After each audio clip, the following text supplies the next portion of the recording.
Quick video today, guys. If you're like me and you work 40 hours a week, sometimes you don't have that much time to fish. So the best opportunity I have sometimes is to go on the way home from work.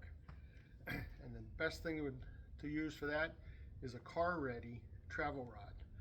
This is a Shakespeare Ugly Stik GLX2 ultralight 7-foot with a Sedona from Shimano, 4-pound test, high vis, vicious 4-pound line. This rod, I don't care about that much. If I put it in the trunk, it breaks down easy. It's very, very durable. If it gets baggage is tossed on top of it or whatever, it's not going to break. Very durable rod, perfect rod for somebody throwing rods in the back of their car, or if you have children, that's really great.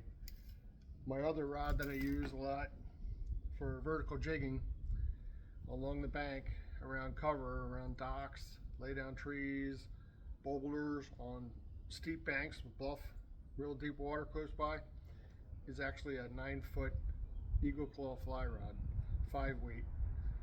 The reel is spooled up with 4-pound test, vicious, high vis monofilament.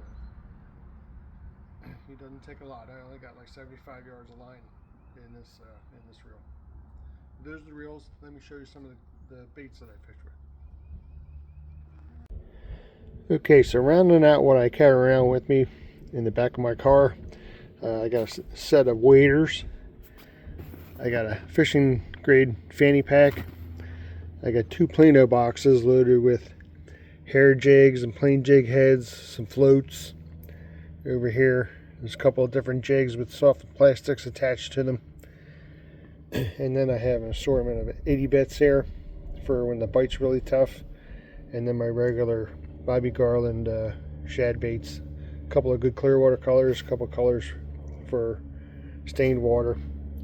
That's really all you need if you're just stop and fish for an hour or so. And that's what I plan on using for pretty much all of my trips this year that are on the spot in the moment when I decide to fish. I hope you gathered something from that. Thanks for watching, and remember, we're all on the same team.